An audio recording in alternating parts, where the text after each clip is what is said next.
Alright, so what's good, YouTube? Well, I didn't even got to do an intro. Today is today is September 16th, right? September 16th. And I wanted to give y'all an update on my car. So, my car has been down since, June 30th? June 30th of 2023. Almost 3 months I haven't had my car, bro. Almost 3 months. But, you know, that's just God putting me in the isolation, phase. I mean, it probably is that. But I just wanted to give y'all an update on that specifically, like on what's going on and all that. So I moved out of my old apartment, thank God. As I showed it in like a previous video. It was like a minute or something long. Y'all go check it out. Room was a little dirty because I was moving out and all that, but yeah, we out of there. We in the new apartment, so I'm gonna do a tour after I set everything up, of course.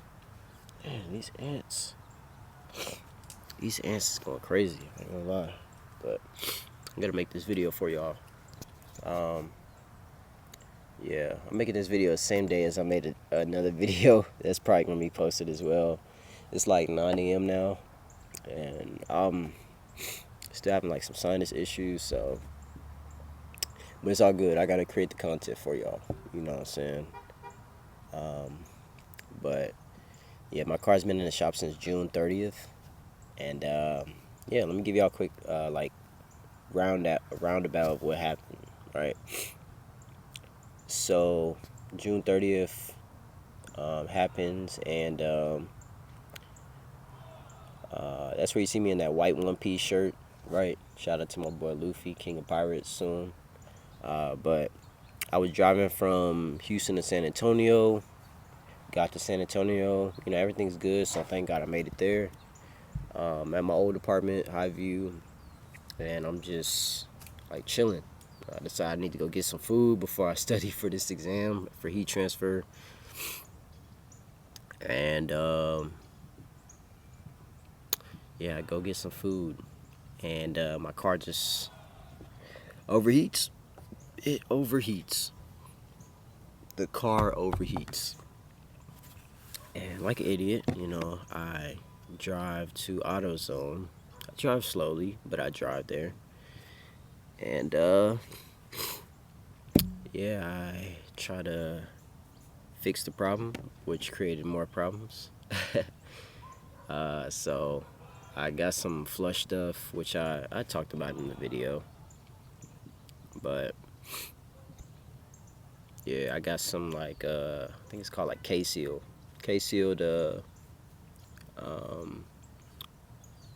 close up a leak in the coolant system. You know what I'm saying? Because somewhere in the whole system, not just like the radiator or the coolant, you know what I'm saying, coolant tank, or I forgot the name of it. But somewhere in the whole system, somewhere, there was a leak. And I used some K-Seal, pour it in there, then pour some more coolant in there. And then I tried to drive it back home, right? And I made it to like right around the block from my apartment, so that was cool. And then I got it towed to the dealership the next day, right? So I didn't want to drive no more and mess the car up. Got the car to the dealership. They took like a week to look at it, right? And then they took another week to fix it. So I got the car back like maybe July 13th or 14th, I want to say. Mind you, I'm walking every day to get some food from my apartment, bro. So it's like probably like half a mile there, half a mile back.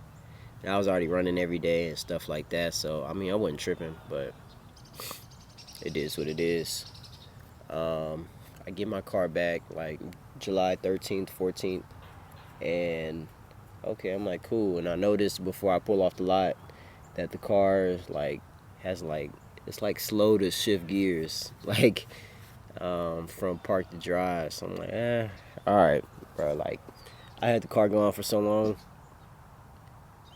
I need to drive this car. All right, I needed my car back. So I drove, went to go get some gas, and I was about to go to the grocery store, and then I'm about to get gas.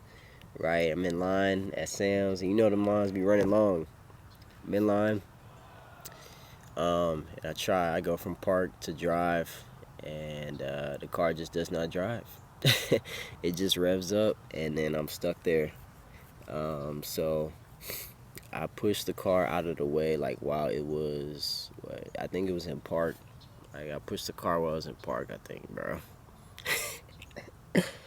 You know what? No, actually, it wasn't neutral, but I got a heavy car.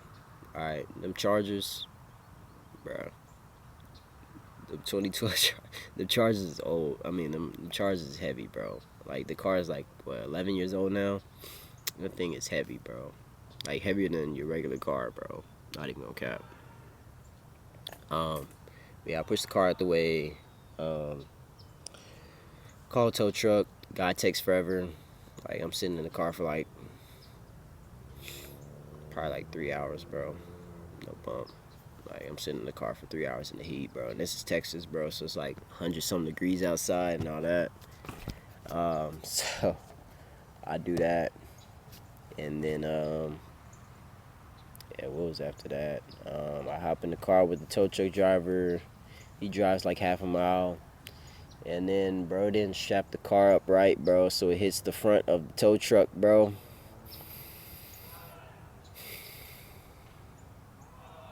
And it creates a small mark on my car, like, bro. But you know, I wasn't even tripping. I was like, bro, we could just wax it. I can wax it, polish it, bro. It'll be all good, bro. Like, I just want my car back at this point, so I can, you know what I'm saying, bro. So we take the car back to the dealership, try to figure out the issue. They're like, oh, we can't fix it today, da da da. I'm like, cool, you know what? All right, bro. At this point, I've taken like 3 Ubers to and from the dealership and all that. Like, because after I dropped the car off, I needed her way home, and nobody was in town. So, dropped the car off there. Wait another week before they start fixing it, bro. And like, we don't know the problem, da da da. Then my service guy, he's out of office one day, and then yada yada yada. So I pull up again. I'm like, hey, bro, what's going on? Y'all been having my car forever. I don't see y'all working on nothing, right? So they're like, okay, we'll do it today. We'll do it today. And they didn't do it today, that day. So they did the next day, though. They found the issue. It was like, we didn't do this right, da da da.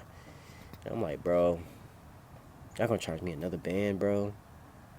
I'm like, nah, bro. So, shout out to my dad. My dad helped out, you know, got them to bring the price down a little bit. It was still over a band, you know, but at this point I paid like 4 bands to fix my car, and it ain't even fixed, you know what I'm saying? So I get the car back 2 days before my birthday. It's like probably like July 19th? Yeah, July 19th or 18th. And then yeah, my apartment randomly tells me I gotta move out. So yeah. Well, they told me I had to move out like the following Monday, which I didn't feel like coming back to San Antonio after that. So I did that, and moved out like the day before my birthday, dropped my keys off, you know, got the storage and all that, dropped everything off, and the rest of my room is just sitting in my car chilling.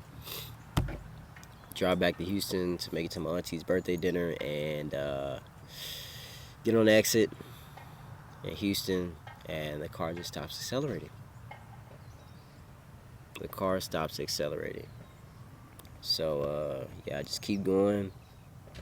I had enough momentum to make it to the parking lot where we're eating at. So that was cool. Made in there. I'm like, hey, I'm just go inside and eat, have a good time. I ain't even gonna bother nobody, and we'll figure it out after. All right. Everybody trying to get me to worry about my car. I'm like, bro, just shut up. All right, please, just shut up. Let me eat. Let me chill. All right, so we eat and chill. We go outside, figure out the problem. We didn't even figure out the problem. All right, so we get inside, or we get outside, My brother has like OBD sensor scanner. What that means is basically you can scan everything that's wrong with the car. So shout out to my brother for having that.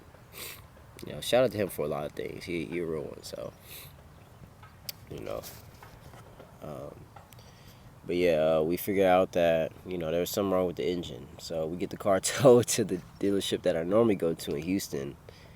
In the middle of the night, and the gates closed, so we just leave it outside, and we go home. Meanwhile, it's like 1 or 2 a.m., bro. Mind you, after we dropped the car off and all that, because we ate. And then by the time we're done eating, it was like 10 p.m. Got the car scanned and all that. And then by the time the tow truck arrived, it was like midnight. So got the car towed to the other side of the city. And then we went home, came back in the morning, told the service advisor and all that. They're like, yeah, we'll get you right, da-da-da, da-da-da, da-da-da. Moral story, he did not get me right at all. Bro charged me like $600 for engine compression test and all that, knowing that the engine probably failed. So yeah, he tried to charge me 12 mans for an engine. I was like, nah, hell no, we ain't doing that. And now it's August. So, well, right now in the present it's September, but one man in the store is August now. It's like the first week of August. So I'm just using my dad's truck, still to this day, to make sure I gotta do what I gotta do, right? So we take the car back from the dealership afterwards. Probably about a week after, they let us know that the engine failed. Paid $600 for a compression test. So I found a new engine.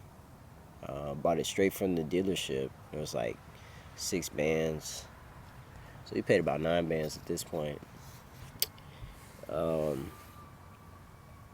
Yeah, bro, that hurt. But yeah, we paid about 9 bands at this point. And we have a guy that puts the engine in. Like, we know him. He works with a lot of our family members and whatnot. He's a not only like a technician, but he does like a lot of automobile stuff. So he helped us out with that. And he actually just put the engine in, not this week, but the week before this. So yeah, the first week of September he got it in, and we found another problem, bro. Another problem. Another freaking problem, bro. The devil is working overtime, bro.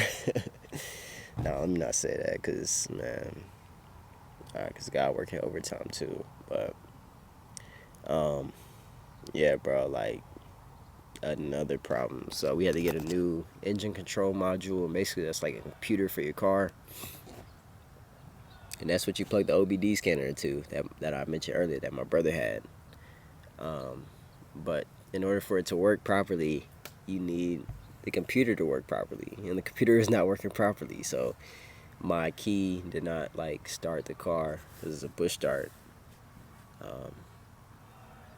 So yeah, we figured that that's the problem. So we ordered new ECM, PCM, and that's still being programmed right now. So I'll come at y'all with an update next week and all that. But yeah, bro, last time I was this long without my car was let's say spring semester of 2019. So yeah, that's when my dad took my car away because I had failed calculus. But I mean, hey, I was hustling my hardest that semester, and it looks like this semester I'm hustling my hardest already. So yeah, bro. Yeah, bro. I was also taking a class over the summer, heat transfer. Whew, that stuff was hard. I failed it. But now we back in it, and I just took my test this past Thursday. I think I did all right. There was definitely one question that was tough, but I mean, not having my car is just one thing, but I mean, life goes on, so I'm really not tripping like too bad or nothing. Like the dealership did hold me. Spent like 9 bands already. You know what I'm saying? So It is what it is, bro. I'll make the bread back in tenfold. So it is what it is, bro. Moral of the story: it is what it is. Another moral of the story: don't trust the dealership. I've been using Rock Auto parts for like years, but I couldn't here because I don't have, the tools and all that. Well, now I do. I bought some tools and then all that in case a problem does happen. But wisdom comes from experiences and time, and a bunch of other stuff, and God, of course. So this has definitely been an experience. Hopefully, me documenting this has taught somebody something out there. But if not, y'all can watch the other video of the car and whatnot, and yeah, just check it out. Hopefully you learned something. But it's giving y'all a life update, man. But yeah, alright, YouTube. Catch y'all later. Peace.